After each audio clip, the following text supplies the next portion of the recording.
નમસ્કાર, vibes of India સાથે હું સમીર. હમણાં તમે કિરણ પટેલની વાત તો સાંભળી હશે. ગુજરાતમાં જે રીતના ગુજરાતના એક વ્યક્તિ છે એ નકલી અધિકારી તરીકે પકડાયા હતા અને એના પછી અત્યારની જો વાત કરીએ તો એ ઠગ હતા અને આ તો મહાઠગ પકડાયા છે, જેમનું નામ છે મનસુખ સાગઠિયા. અને અફસોસની વાત એ છે કે રાજકોટમાં હમણાં જે કરુણ બનાવ બન્યો હતો અગ્નિકાંડમાં, જે ટીઆરપી ગેમ ઝોનમાં થયો હતો અને એમાં 27 કે 28 લોકોએ પોતાનો જીવ ગુમાવ્યો છે. એ જ કેસની જ્યારે ડિટેલ ઇન્વેસ્ટિગેશન થઈ રહી હતી, શોધખોળ થઈ રહી હતી, ત્યારે સમાચાર બહાર આવ્યા છે કે એક અધિકારી, એની પાસે ટાઉન પ્લાનિંગ ઓફિસર છે મનસુખ સાગઠિયા, એમની પાસે 10 કરોડ રૂપિયા જપ્ત કરવામાં આવ્યા છે એસીબીએ. 3 કરોડ કેશ મળ્યા છે, 15 કરોડનું સોનું મળ્યું છે અને 18 કરોડની સંપત્તિ, જેમાં 2 પેટ્રોલ પંપ પણ છે. આટલી બધી સંપત્તિ મળી આવી છે. તો એક ક્લાસ 1 અધિકારીની પાસે આટલી બધી સંપત્તિ કઈ રીતના થઈ આમની પાસે, અને આ ડિટેલમાં બનાવ શું છે, કઈ રીતના કેમ કેમ ઘટનાઓ ઘટી હતી અને આ બધું કઈ રીતના થઈ રહ્યું છે, અને અત્યારે પણ આમાં હજુ ઇન્વેસ્ટિગેશન થઈ રહ્યું છે અને તપાસ ચાલુ છે. પણ આ જ મનસુખ સાગઠિયા વિશે વાત કરવી છે વીઓઆઈ સંવાદમાં, અને આપણી સાથે સંવાદ કરવા માટે વરિષ્ઠ પત્રકાર જગદીશ મહેતા સર જોડાયા છે. સર, સ્વાગત છે આપનું વાઇબ્સ ઓફ ઇન્ડિયામાં. નમસ્કાર. સર, કચ્છના લોકોને અને ડાંગના લોકોને બંનેને સમજાઈ જાય એ રીતના આ વ્યક્તિના કાંડ વિશે સર માહિતી જોઈએ છે, શરૂઆતથી લઈને કે કઈ રીતના આ બધા ઘટનાક્રમ થયા છે અને અત્યાર સુધીમાં ઇન્વેસ્ટિગેશનમાં શું ચાલી રહ્યું છે. સર જુઓ, તમે જે મનસુખભાઈ સાગઠિયાની વાત કરી છે એ ક્લાસ 1 અધિકારી તો ખેર, પરંતુ સમૂચા ગુજરાતમાં, આખા ગુજરાતનું ટાઉન પ્લાનિંગ નામનું જે વિભાગ છે એ મનસુખભાઈ સાગઠિયા અને એના એક મોટા ભાઈ ગાંધીનગર છે, આ બંનેના હાથમાં છે.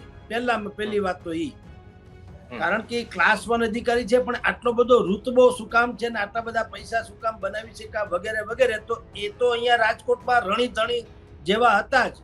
પણ એના ભાઈ છે એ ટાઉન પ્લાનિંગના સચિવ છે ગાંધીનગર ખાતે. એટલે સમગ્ર રાજ્યમાં ક્યાંય પણ નવી ટીપી સ્કીમ બહાર પાડવી હોય એ સૌથી પહેલા એને તો ખબર પડવાની જ.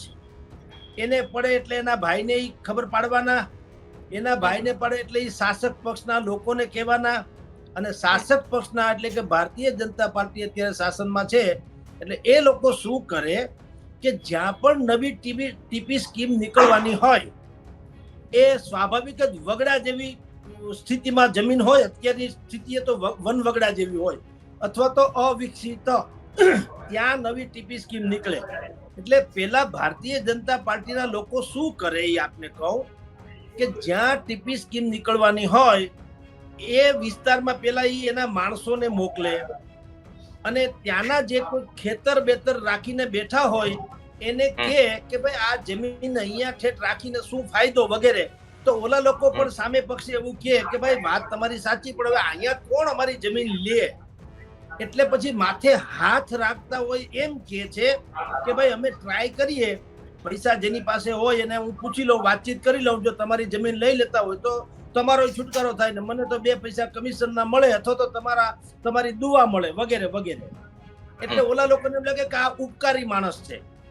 પછી ભારતીય જનતા પાર્ટીના લોકો જુદા જુદા નામે એ જમીન પાણીના ભાવે ખરીદી લે, અને જ્યારે ખેડૂત વેચે અથવા તો જ્યારે આ લોકો લે ત્યારે એને લેશ માત્ર એવી ખબર નથી હોતી કે આવતીકાલે આ જમીનનું શું થવાનું છે. એને એમ થાય છે વેચનારાને કે હાશ જાન છૂટી. જ્યારે કે આ લોકો જે ખરીદનારા છે એને ખબર પડી જાય છે કે લોટરી લાગી. કારણ કે જે વન વગડા જેવી જમીન હોય એ વેચાઈ ગયા પછી જ્યારે ટીપી સ્કીમ નીકળે એટલે વન વગડામાંથી થઈ જાય સોનાના લગડા. જે વીઘાના ભાવે ખરીદી કરી હોય, એકરના ભાવે ખરીદી કરી હોય, એ પછી વારના ભાવે, ફૂટના ભાવે જાય. એટલે જે જમીન તમે 1 કરોડ ની લીધી હોય 100 કરોડની થાય. કલ્પના કરજો, 1 કરોડની જમીન તમે લીધી, એમાંય પાછા કટકા કરે, પણ પૈસા આપે, પેલા 5-25 લાખ રૂપિયા આપે અને એ દસ્તાવેજ કરી દો વગેરે વગેરે. પછી ધીરે ધીરે પૈસા આપે ને મોટા ભાગના કેસમાં શું હોય છે કે સામેવાળી પાર્ટી યા તો બહુ જ ગરીબ હોય, દેવામાં હોય, થોડાક દારૂ બારૂ કઈ પીતા હોય તો બધું અગડમ બગડમ ને રાગડ ધાગડ કરીને જમીન પચાવી લે. મનસુખભાઈ સાગઠિયા, મનોજ સાગઠિયા સોરી, એ સાગઠિયા જે છે એ આનો પીએચડી કયો તો હાલે, માસ્ટર માઇન્ડ. ઓકે.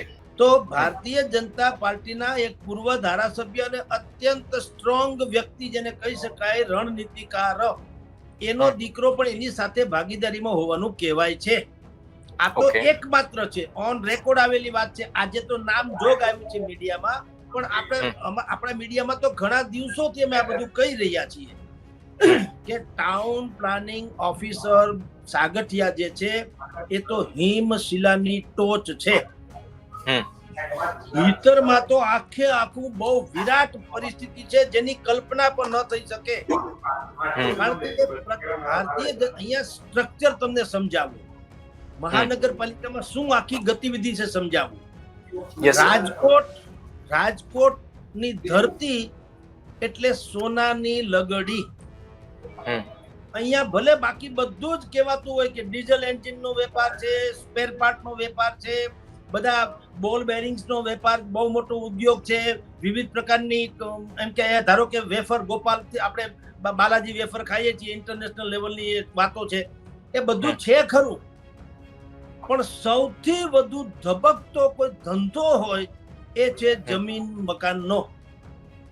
કારણ કે આસપાસના જમીન, રાજકોટ બહુ વિશાળ છે, જનસંખ્યાની કરતા પણ ભૂમિ સંખ્યા બહુ છે. ઓકે. એટલે 18 લાખની જનસંખ્યા ધરાવતું આનું ક્ષેત્રફળ છે ને 40-45 કિલોમીટરની આડેગાળેનું છે. એટલે આસપાસની જમીનો જે છે, જે અત્યારે આમ પડતર લાગે, તમે હું જાય તો આપણને કાંઈથી કોઈ હિસાબે પાછા વળી જાય તો સારું, પરંતુ એ શાસક પક્ષને ખબર છે કે અહીંયા એમ્સ થવાની છે, અહીંયા ન્યૂ એરપોર્ટ થવાનું છે ઇન્ટરનેશનલ કક્ષાનું, એને ખબર હોય, ઓબ્વિયસલી એને ખબર હોય, સરકારમાં હોય. એટલે એ લોકો ટાઉન પ્લાનિંગ ઓફિસર જ્યારે ટીપી સ્કીમ વગેરે કઈ બહાર પાડવાના હોય સત્તાવાર રીતે, તો ટાઉન પ્લાનિંગ ઓફિસર પેલા છે એ ભારતીય જનતા, એટલે શાસક પક્ષ હોય એના જેટલા લોકો. અહીંયા વ્યવસ્થા કેવી છે રાજકોટમાં, મહાનગરપાલિકામાં ભારતીય જનતા પાર્ટીનું શાસન છે એ તો ખેર, અને એના જે લીગલી પદાધિકારીઓ હોય છે, જે કોર્પોરેટર તરીકે ચૂંટાયા છે, એમાં શું થાય છે, કોઈ સ્ટેન્ડિંગ કમિટીનો ચેરમેન, કોઈ બાકી બધી જ વિવિધ સમિતિઓના ચેરમેન હોય છે, મેયર, ડેપ્યુટી મેયર વગેરે વગેરે. પરંતુ એની ઉપર એક સંકલન સમિતિ બેસાડવામાં આવે છે. એ સંકલન સમિતિ કોઈ કોર્પોરેટર કે એવા ચૂંટાયેલા નથી હોતા, એ તો ભારતીય જનતા પાર્ટી દ્વારા નિયુક્ત અધિકારીઓ, જેને પદાધિકારી કહીએ છીએ, એ સંગઠનના લોકો છે. એમાં ભારતીય જનતા પાર્ટીના શહેર પ્રમુખે આવી જાય, બાકીના જેટલા પણ એના મહામંત્રી વગેરે વગેરે.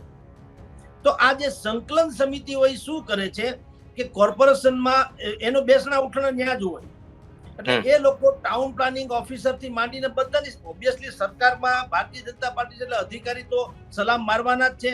અને એ કે છે કે ભાઈ આવી એક નવી ટીપી સ્કીમ નીકળે છે ધારો કે, એટલે મેં તમને કીધું તેમ એ રીતે જમીન બધી પેલા ખરીદી લે, અને એમાં ટાઉન પ્લાનિંગ ઓફિસરના અમુક ટકા રાખવામાં આવે. તમે જે હમણાં કીધું, તો હું આપને કહી દઉં કે એક જ જગ્યાએથી આ નીકળેલી રકમ છે ટાઉન પ્લાનિંગની, સાગઠિયાની ત્યાં ટ્વિન ટાવર નામનું એક બિલ્ડિંગ છે, એ પણ કૌભાંડિયું છે. બધા લાગતા વળગતા ભારતીય જનતા પાર્ટી વાળાએ બુદ્ધિપૂર્વક ખેલ પાડીને લઈ લીધેલું છે, એટલે બનાવેલું છે.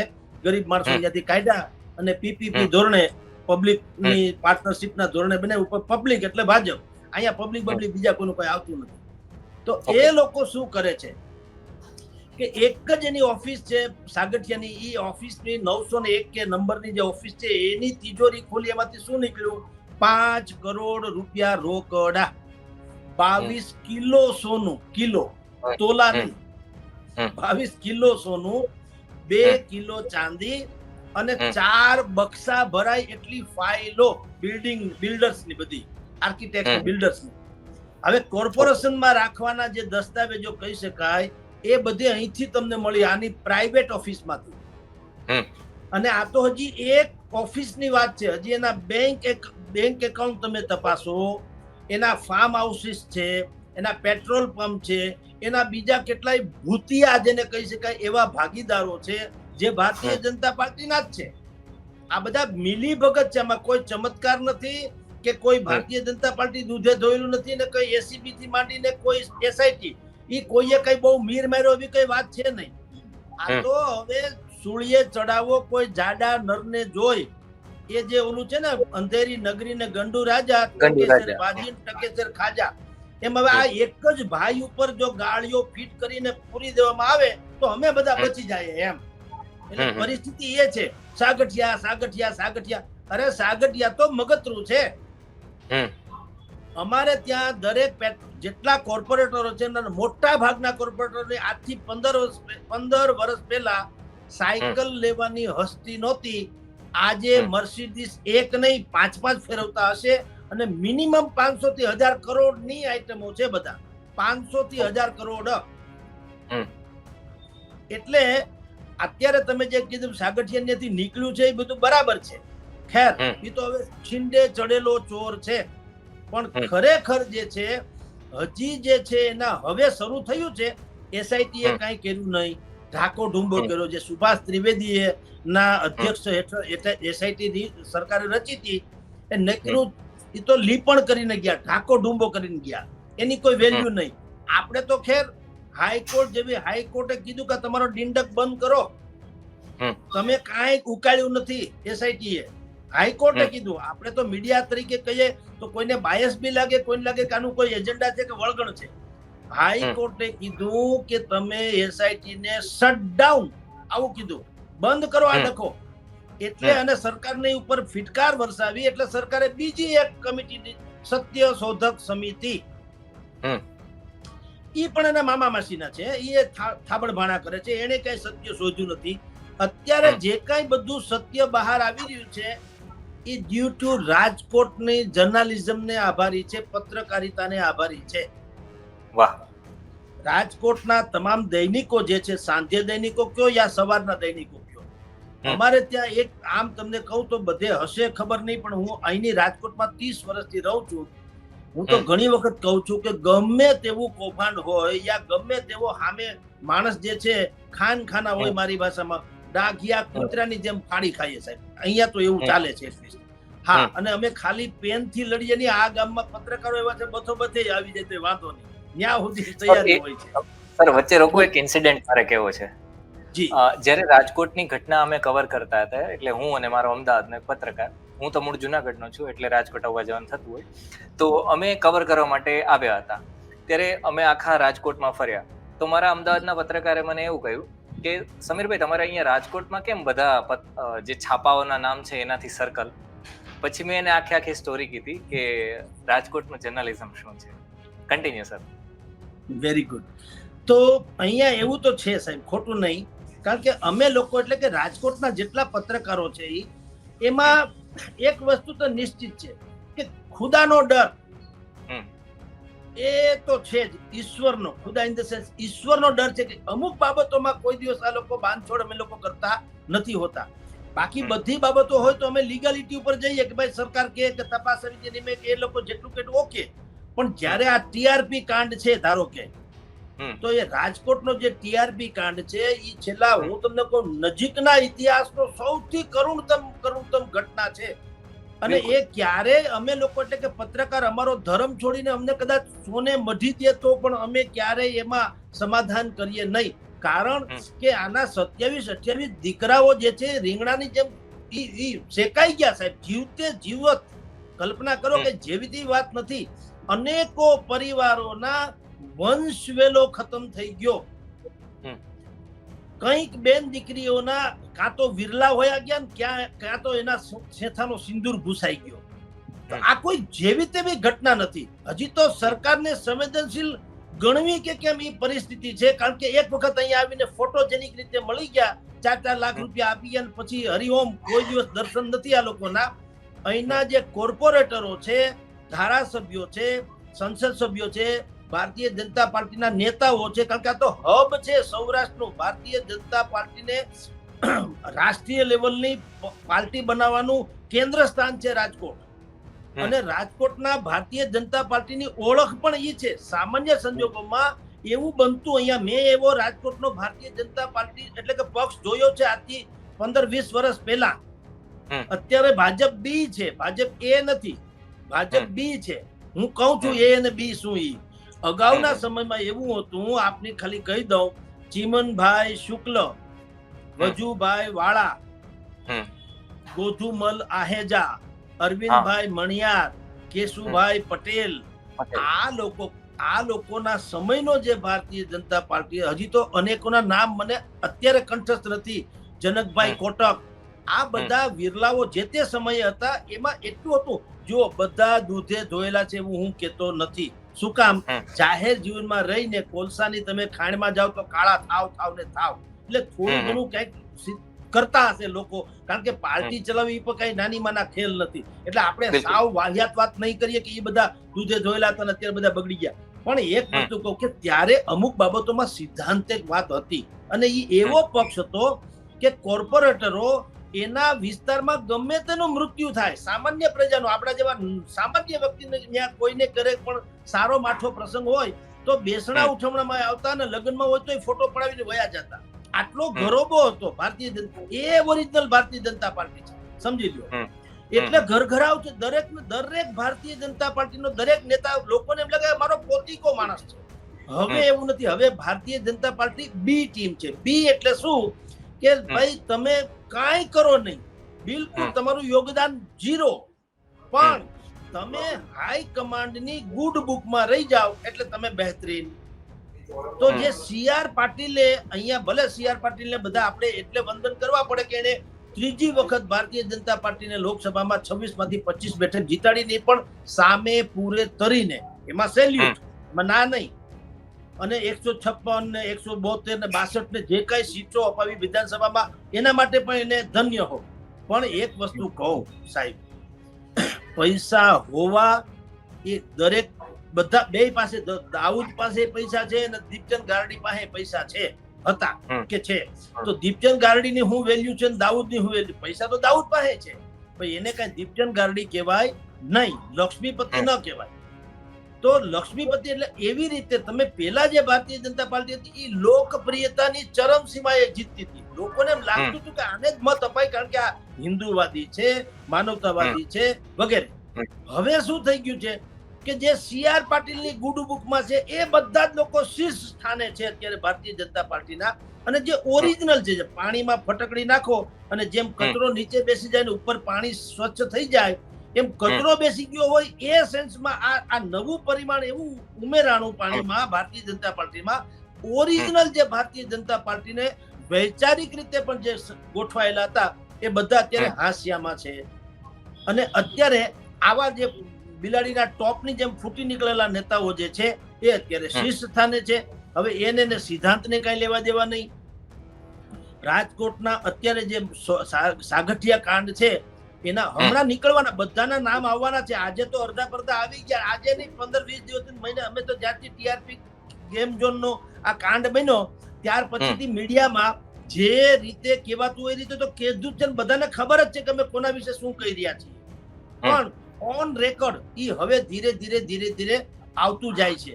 આજે જ દૈનિક ભાસ્કર, દિવ્ય ભાસ્કરમાં આજે બહેતરીન સ્ટોરી એ લોકોએ, એના પત્રકારોએ ખોજી કાઢ્યું અને બધાના નામ જો લખ્યું કે આટલા લોકોના નામ જે છે એ આની સાથે સંડોવણી હોવાનું કહેવાય છે. શહેર ભાજપ પ્રમુખ છે મુકેશ દોશી, એનું નામ છે. ધારાસભ્ય ઉદય કાનગડ નું નામ છે. પછી કમલેશ મીરાણી જે છે એનું નામ છે. પછી સૌથી મોટું નામ આરડી, જેને આરડી એક્સ કે છે, આરડી એટલે રમેશભાઈ રૂપાપરા, રમેશ ધનજી રૂપાપરા. આ વ્યક્તિ એટલે ભારતીય જનતા પાર્ટીમાં એ વ્યક્તિ એવા છે કે એની પાસે કસ્તુરી છે એમ કહો તો ચાલે. એ જેને અડે એ કંચન હો જાય, લોહા કંચન હો જાય, એના જેવી વાત છે. રણનીતિકાર બહુ મોટા છે અને હંમેશા બેકસીટ. પૂર્વ ધારાસભ્ય છે, મનોજસિંહ જાડેજાની સામે આવ્યા હતા, હરાવીને જીત્યા હતા વગેરે વગેરે. પણ પછીથી એને એ આમ પાછા બહુ જેને કહેવાય ને સિક્રેટ માઇન્ડેડ વ્યક્તિ છે. અને ઓશો રજનીશથી માંડીને બધા આધ્યાત્મિક રીતે પણ એનું જીવન ઊંચું છે, રણનીતિમાં કોઈ ફેર નહીં. પણ હવે આ પહેલી વખત એનો ખરડાયેલો ચહેરો બજારમાં હજી ઓન પેપર આવવા માંડ્યો છે. ને કમસે કમ આપણે અત્યારે ડિબેટ કરીએ છીએ ત્યાં સુધીમાં એનો હૃદયો નથી આવ્યો. એ પણ મોટી વાત છે. ઓકે સર, એક વાત એવી પણ નીકળી હતી કે સાગઠિયાને બે ભારતીય જનતા પાર્ટીના નેતાઓ મળવા ગયા હતા. સર, એ વાત શું હતી? એ જ આ જેનું નામ આવે છે એ 2 જણા મળવા ગયા હતા. એક કોર્પોરેટર હતા જે તે વિસ્તારના અને એક આ ભાઈ રમેશ રૂપાપરા પોતે. આવું કહેવાય છે, અખબારોમાં આવ્યું છે કે ભાઈ અને જિગ્નેશ મેવાણી કોંગ્રેસના ધારાસભ્ય, એને તો નામ જોગ એટલે કે એને એમ કીધું પૂર્વ ધારાસભ્ય, પણ હકીકતે ગામમાં જે વાત ચાલે છે એવું છે કે રમેશભાઈ રૂપાપરાના દીકરા અને ટીપીઓ જે છે ભાઈ સાગઠિયા, એ બંનેને કઈક વ્યાપારિક કે ધંધાદારી સંબંધો છે, પાર્ટનરશિપ જેને કહીએ છીએ આપણે એ. હવે એ બીજું કે મેં આપને હમણાં કીધું તેમ ખાલી રમેશ રૂપાપરા છોડો, પણ આ બધા જ ભારતીય જનતા પાર્ટીના શીર્ષ નેતાઓ જે છે બધાનો એક મુદ્દાનો કાર્યક્રમ, રાજકોટનો વિકાસ. આપણે કહેવાય વિકાસ રાજકોટનો, પણ રાજકોટનો વિકાસ નથી કઈ થતો, અથવા તો જેવો થાય એવો એ સાઈડમાં થાય છે. પેલા પોતિકો વિકાસ થાય છે, કારણ કે સારા સારા લોકેશન, જેટલી નવા ટીપી સ્કીમ નીકળે, નવી નવી રોડ રસ્તા, અંડર બ્રિજ, ઓવરબ્રિજ, જે કઈ થાય એમાં પોસ્ટમાં પોસ્ટ જેને કહી શકાય, માઇલસ્ટોન જેને કહી શકાય, એવરગ્રીન કહી શકાય, મેઇન હાર્ટ કહી શકાય, એવા તમામ વિસ્તારો જે છે પેલા ભારતીય જનતા પાર્ટીના લોકો જ ખરીદી લે, વાયા મીડિયા, પોતાના નામથી નહીં, બીજા છગન મગન ગમે એના નામથી ખરીદી લે અને પછી કરોડો રૂપિયા બનાવે.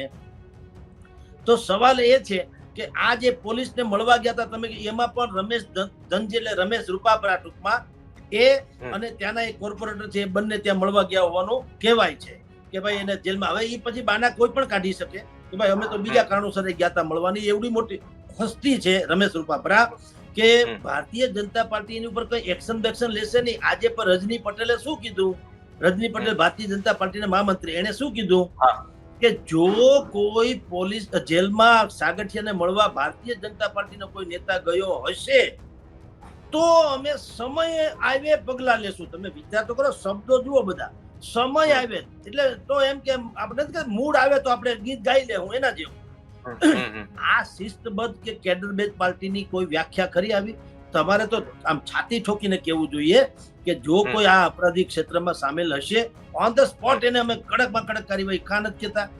અચ્છા, કોઈ સામાન્ય ગુનાઓ બને છે તો જે કેસેટ વગાડે છે ભાઈ આપણા હર્ષ સંઘવીજી, કે 4-5 જે તથાકથિત વાક્યો છે એ આ કેસમાં કેમ નથી કહેતા કે ભાઈ ભારતીય જનતા પાર્ટીના કોઈ લોકો આર્થિક ગુનામાં, આ તો આર્થિક આતંક છે, ખાલી ગુનોય નથી, એવી ગેંગ.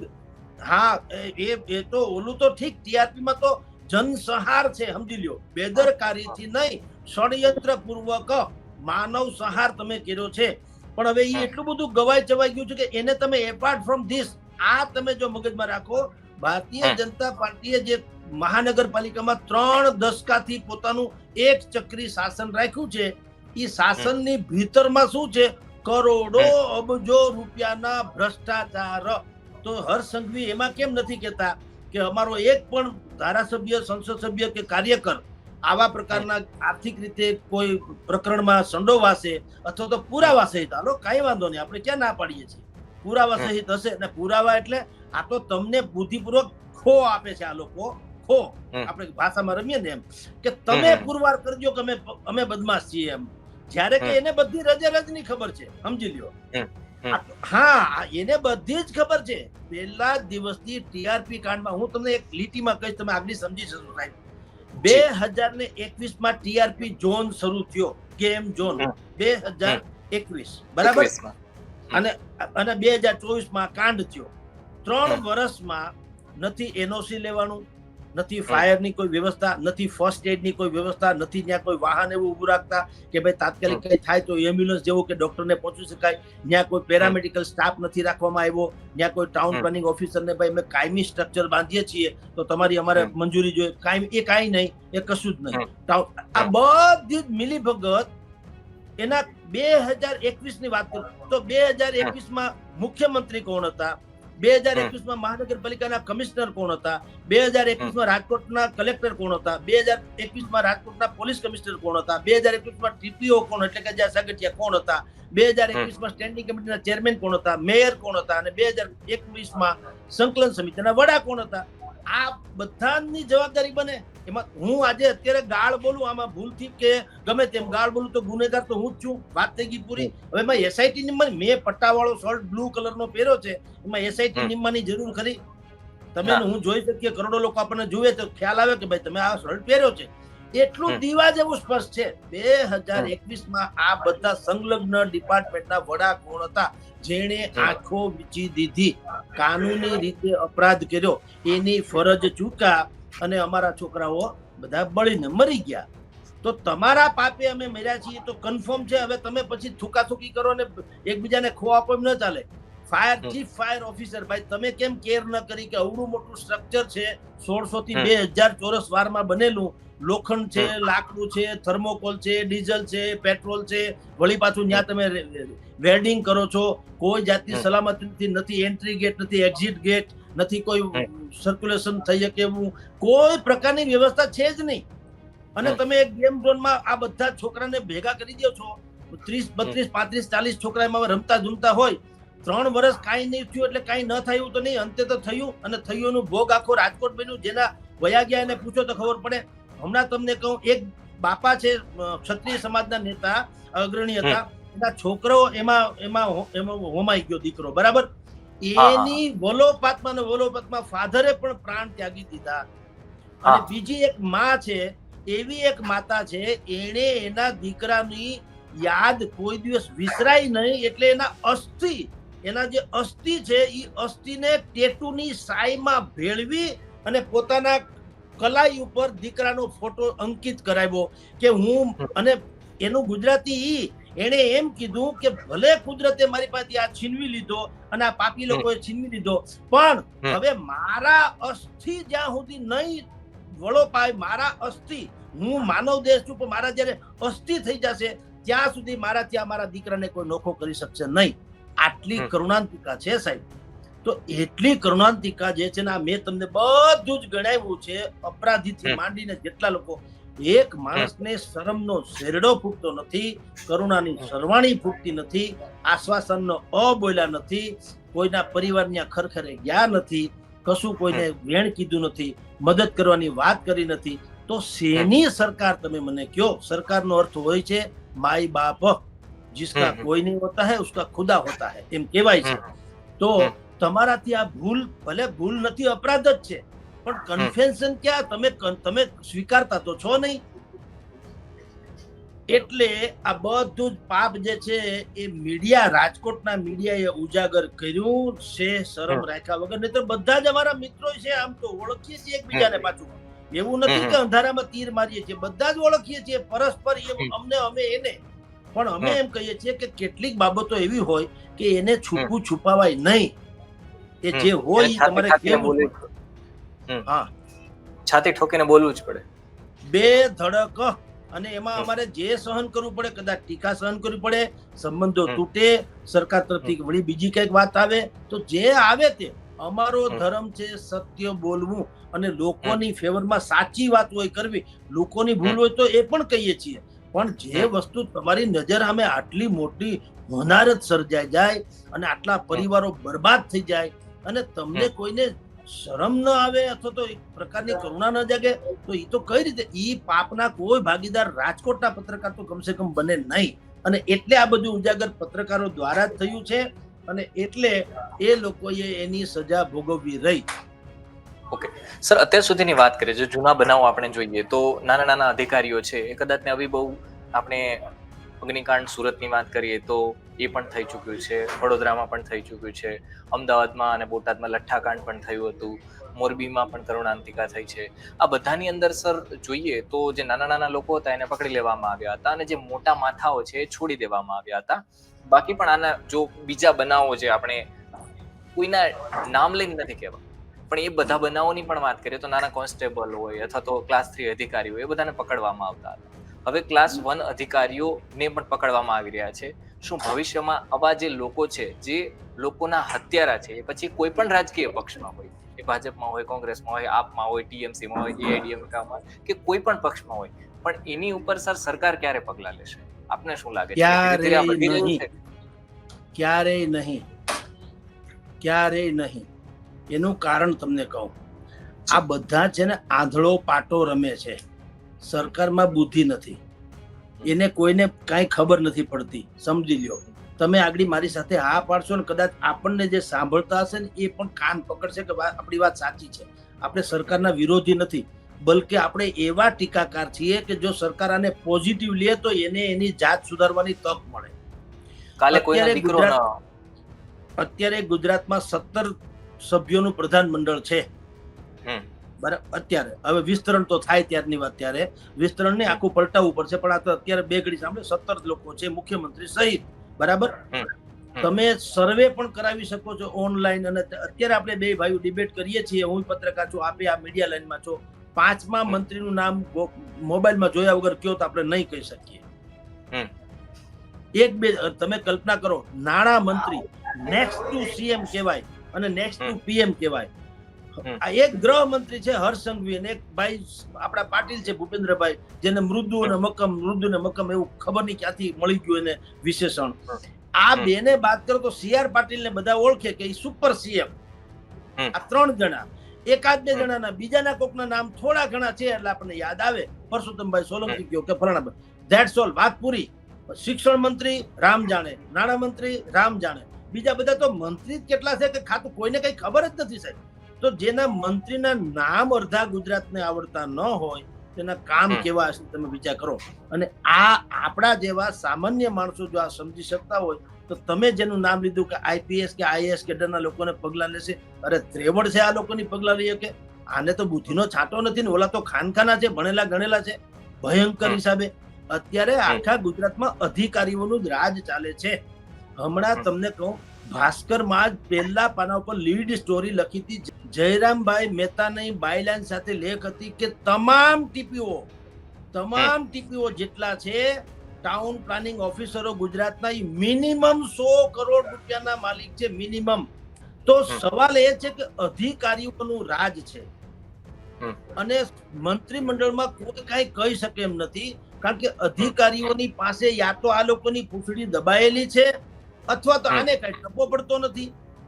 તમે વિચાર કરો સાહેબ, જે અત્યારે એક ત્યાં તમારી બાજુ એટલે કે મધ્ય ગુજરાતમાં એક કલેક્ટરને હમણાં ભારતીય આપણે સરકાર ભૂપેન્દ્રભાઈએ વેલા ઘર ભેગા કરી દીધા એમ કહેવાય કે એને ફરજિયાત નિવૃત્તિ અપાવી દીધી. બરાબર, કે તમે હવે તમારી સેવા નથી જોતી. તમે વિચાર કરો, એનું આવ્યું હતું બાયફ્રિકેશન. શું આવ્યું હતું કે છેલ્લા 15 વર્ષથી જે તે વિભાગમાં નેરો ભ્રષ્ટાચાર કરતા હતા એ ખ્યાલ આવ્યો એટલે સરકારે શું કર્યું કે ભાઈ તમને ફરજિયાત નિવૃત્ત કરી દઈએ. હવે આ કોઈ સજા છે? લાવો મને તમે 500 કરોડ રૂપિયા આપી દો અને પછી મને છાપામાંથી કાઢી મૂક્યો, હાલો તે મારે તો હારું જાન છૂટી, કઈ એક તો કેસ નહીં, કબાડા નહીં, 500 કરોડ આવ્યા હરામના, ખાઈ પીને મજા કરું જો મારો એવો જીવ હોય તો. આ કઈ સજા છે? આ તો શિરપાવ થયો. તમે ફરજિયાત નિવૃત્ત કરી દો તો જેટલો ભ્રષ્ટાચાર એને કર્યો એની માફ. તમે વિચાર તો કરો, અમુકો એમ કે જાઓ હવે મજા કરો, તમારી કાયા હાલે છે, હરામના પૈસા ભેગા કર્યા છે, ખાઈ પીને મજા કરો. આ કઈ સજા કહેવાય? એને ગમે એમ કઈ જેલમાં ઠાહી દેવા જોઈએ. અને જેટલા પૈસા કેમ સાગઠિયા પાસેથી કેમ મોકલાવો છો? કેમ તમારા માસીનો છોકરો છે એટલે એની પાસેથી કેમ મોકલાવો છો? બધા તમારા ફાર્મ હાઉસ છે, તમારા પેટ્રોલ પંપ છે, આ સાગઠિયા એક જ પાસે છે, બીજા કોઈ પાસે કઈ નથી. બધા પાસે અબજો ખરબોની મિલકત છે, અબજો ખરબોની કહું છું. તો એની કા તપાસ નથી થતી? અહીંના પોલીસ કમિશનર હતા, એને અમદાવાદમાં હાગના નહીં સુખડના લાકડાના બાયણા બનાવ્યો એવો એક બંગલો બનાવ્યો હતો ને બહુ ચર્ચિત થયો હતો. ક્યાંથી ભાઈ પૈસા આવે? અહીંયા એક ધારાસભ્ય ગોવિંદભાઈ, એક્સ મંત્રી, પૂર્વ મંત્રી અને ધારાસભ્ય ગોવિંદભાઈએ પત્ર લખ્યો સરકારને કે ક્રાઇમ બ્રાન્ચના અધિકારીઓ અમારા એક મિત્રના બિલ્ડરને 15 કરોડ રૂપિયા કે 45 કરોડ રૂપિયાનો ક્યાંક એક વસૂલાત કરવાના 10-15 કરોડ રૂપિયા માગે છે. આવો મંત્રી પત્ર લખે. ધારાસભ્ય, અત્યારે ધારાસભ્ય પૂર્વ મંત્રી હતા, એ પત્ર લખે પછી શું થાય છે? એ ધારાસભ્ય અને એક મંત્રી અરવિંદભાઈ રૈયાણી, આ બંને પાછા અહીંથી ગાંધીનગર જાય છે. શાસન જે ચાલે છે અધિકારીઓનું રાજ છે, પ્રજાનું કઈ કોઈ કલ્યાણ વિસતું નથી. ભારતીય જનતા પાર્ટીએ જો ખરેખર આમાંથી સબક લઈને એને બચવું હોય તો, બાકી પ્રજા તો લહેરમાં જ છે. પ્રજા તો વિકલ્પ શોધી પર લે છે ને, અત્યારે એના મગજમાં છે જ શું કરવું એ સમજી લ્યો. ભારતીય જનતા પાર્ટીએ પોતાની જાત, પોતાનો પક્ષ, પોતાની સાથ, પોતાની સરકાર આ બધું રીતે ભોગે. આ બધું તળિયાથી નળિયા સુધીનો ફેરફાર કરી ચૂક્યો છે. Thank you so much sir કે આપે સર આટલી ડિટેલમાં વાત કરી અને મુદ્દાસર આખી વાત સમજાવી કે ગુજરાતના એક શહેરની અંદર કઈ રીતના છે કાંડ ચાલી રહ્યા છે. આ એક એક્ઝામ્પલ છે. આવું ગુજરાતનું બીજું પણ તમે શહેર પકડશો તો ત્યાં પણ આવી જ વસ્તુઓ થતી જોવા મળી જશે. જે તે સમયે જ્યારે આપણે આઝાદ નહોતા ત્યારે બધા લખતા હતા, હવે અત્યારે બધા બોલી અને પોતાની વાત છે એ રાખી રહ્યા છે. Thank you so much sir. Thank you so much. Thank you. Welcome. Thank you sir.